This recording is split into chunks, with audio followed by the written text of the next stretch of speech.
성경 말씀 요한복음 4장 15절에서 24절입니다. 여자가 이르되 주여 그릇물을 내게 주사 목마르지도 않고 또 여기 물 기르러 오지도 않게 하옵소서. 이르시되 가서 내 남편을 불러오라. 여자가 대답하여 이르되 나는 남편이 없나이다. 예수께서 이르시되 내가 남편이 없다 하는 말이 옳도다.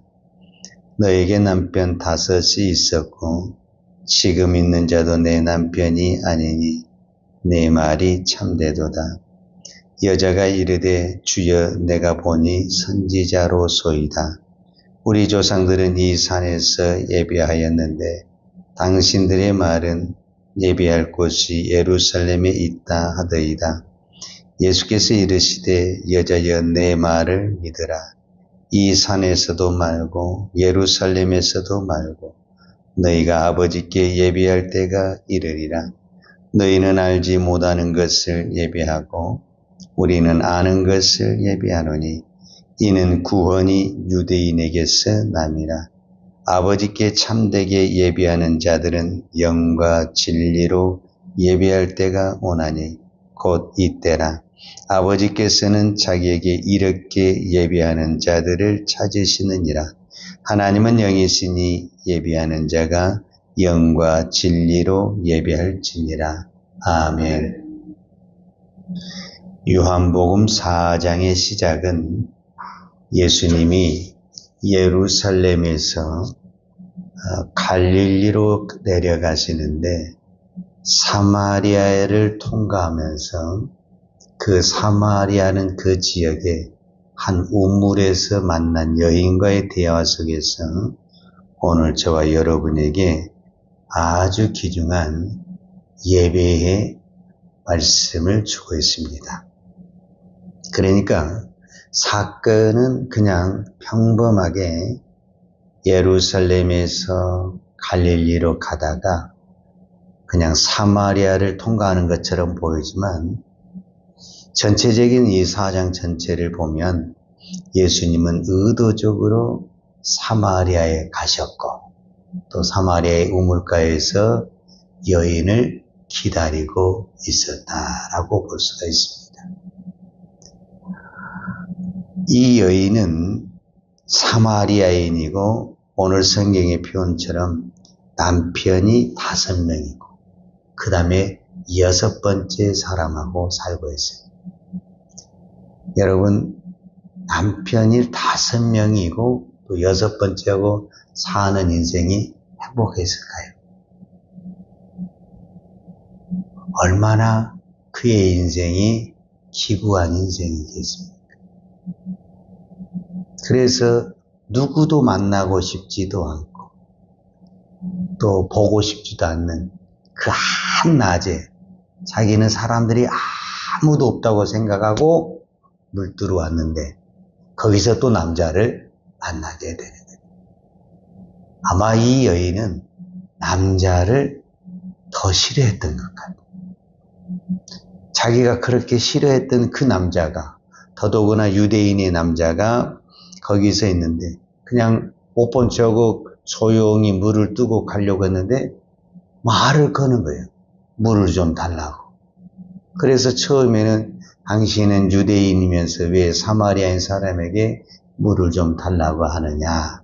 그랬을 때 이제 그때부터 이제 이걸로 인해서 대화가 돼가지고 오늘 여기까지 온 건데, 자, 첫 번째로 이 여인은 왜 물을 뜨러 왔을까요? 우리 옛말에 목마른 사람이 샘을 판다고 아무리 사람을 만나고 싶지 않지만 요즘같이 각 가정에 다 수도가 들어오고 물이 들어오면 왜 밖으로 나오겠어요? 물이 없으니까. 목은 마르지요. 물은 먹어야 되죠.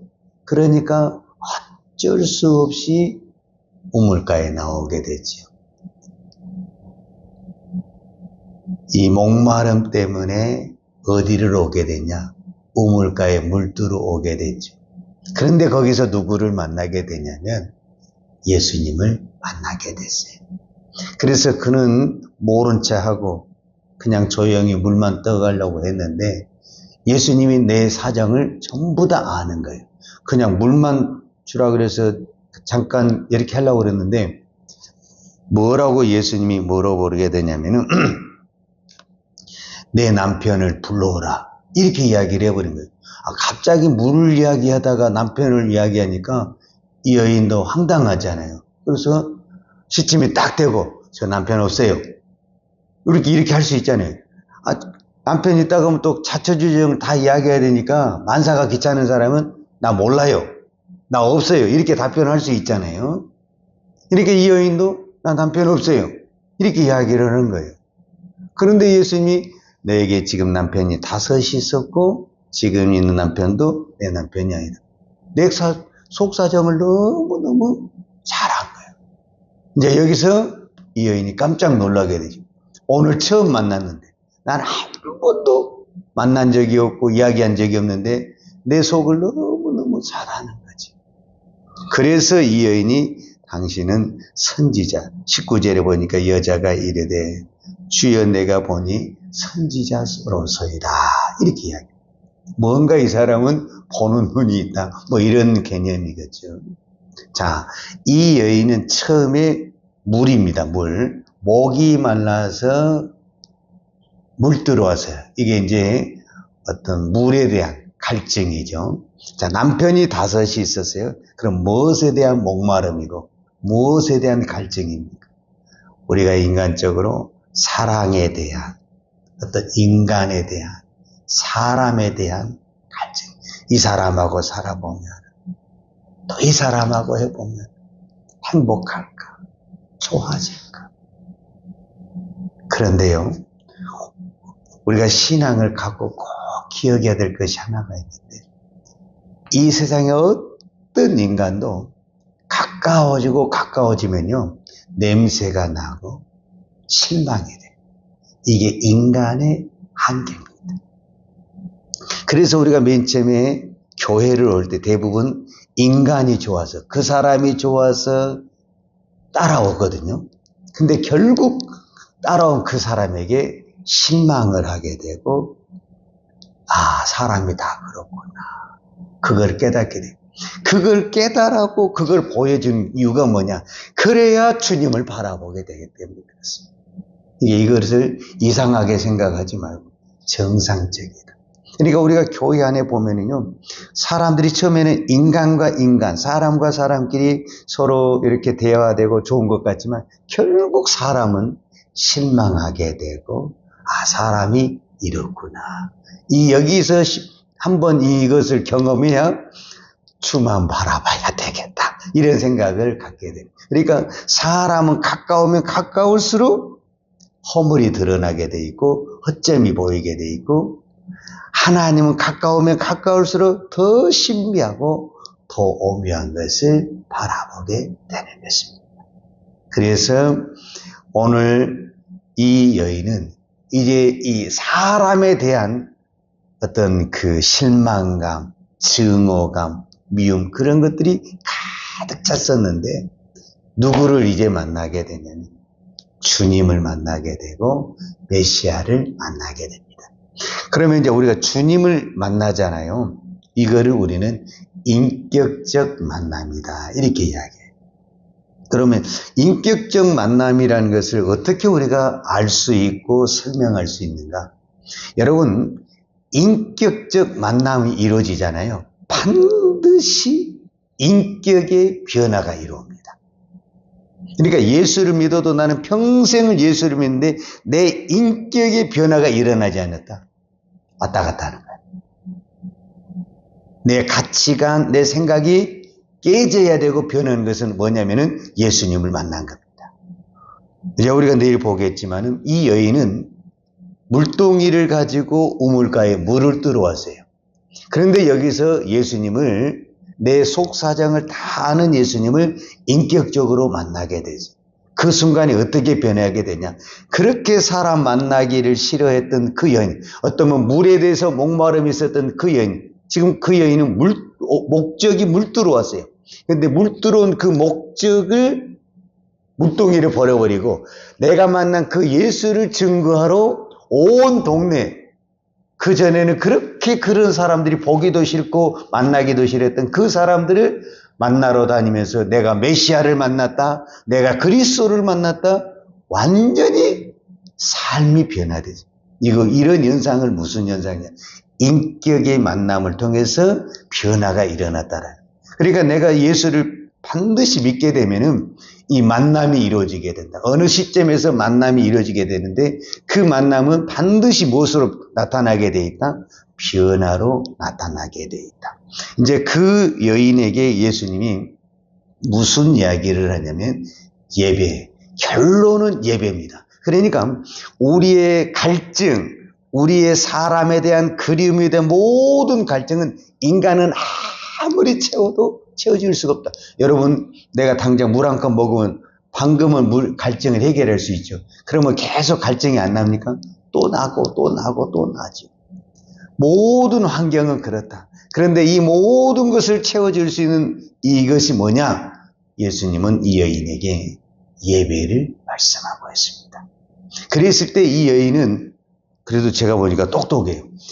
자, 유대인들은 예루살렘에서 예배하는 것이 옳다고 말을 하는데 우리 사마리아인들은 이 산을 우리가 그리심산이라고 해요. 사마리아인들이 정한 성전이 있어요.